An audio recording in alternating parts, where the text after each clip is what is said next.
ನಡೆದಿದ್ದನ್ನ ಯಾರು ಮನಸ್ಸಲ್ಲಿ ಇಟ್ಕೊಳ್ಳದೆ ನನ್ನ ತಂಗಿ ಅರ್ಚನಾನ ನಿಮ್ಮ ಶಾಂತಿ ನಿವಾಸಕ್ಕೆ ಕಿರುಸೊಸೆಯಾಗಿ ಬರಮಾಡ್ಕೋಬೇಕು ಅಂತ ಕೇಳ್ಕೊತೀನಿ.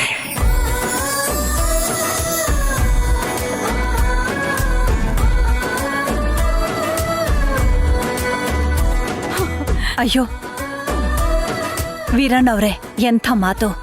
ನೀವಿದಕ್ ಮುಂಚೆ ಹೇಳಿದ್ರಿ ಈ ಮನೇಲಿ ಒಬ್ರಿಗೊಬ್ರು ಯಾವತ್ತಿಗೂ ಬಿಟ್ಕೊಡೋದಿಲ್ಲ, ಆ ಗುಣ ನನ್ಗಿಷ್ಟ ಆಗಿದ್ದು ಅಂತ. ಆ ಹೊಗಳಿಕೆ ಏನೇ ಇದ್ರೂ ಈ ಮನೆ ಕಿರಿ ಸೊಸೆ ಶಾಂತಿಗೆ ಸೇರ್ಬೇಕು.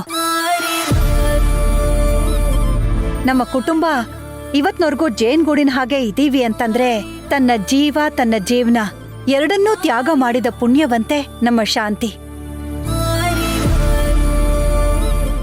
ಅಂಥ ನನ್ನ ದೇವತೆ ಸ್ಥಾನಕ್ಕೆ ನಿಮ್ಮ ಮನೆ ದೇವತೆನ ನಮ್ಮ ಮನೆ ಸೊಸೆಯಾಗಿ ಮಾಡ್ಕೋತಾ ಇದೀವಲ್ಲ, ನಿಜಕ್ಕೂ ನಮ್ಮ ಭಾಗ್ಯ ವೀರಣ್ಣವ್ರೆ.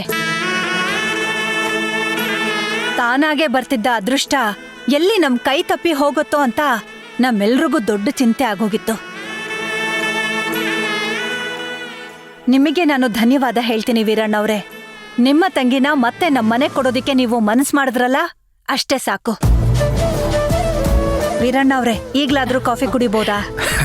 ಅಮ್ಮ, ನನ್ನ ತಂಗಿ ಮನೆಗೆ ಸೊಸೆಯಾಗಿ ಬಂದ್ಮೇಲೆ ಒಂದಿನ ಬಂದು ಊಟನೇ ಮಾಡ್ಕೊಂಡು ಹೋಗ್ತೀವಿ.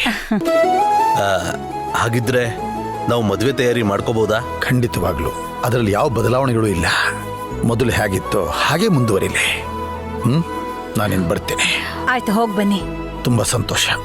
ಬರ್ತೀನಿ ಸುಶಾಂತ್ ಅವರೇ. ಸರಿ ಸರ್.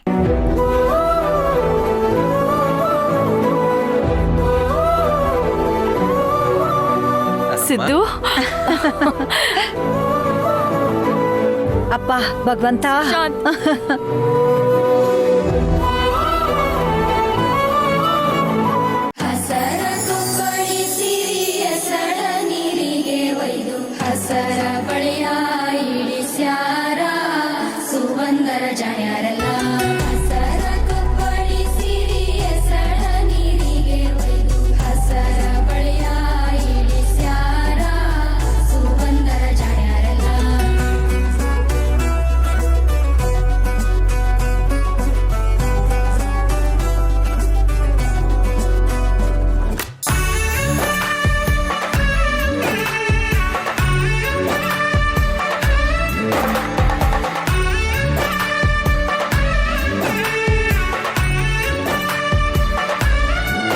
ಸಾಧನಾ, ಇಷ್ಟೊಳ್ಳೆ ಕಾರ್ಯ ಆಗೋದಕ್ಕೆ ಇಷ್ಟೆಲ್ಲ ಸಮಸ್ಯೆಗಳನ್ನ ದಾಟಿ ಬರಬೇಕಾಯ್ತು ಅಲ್ವಾ?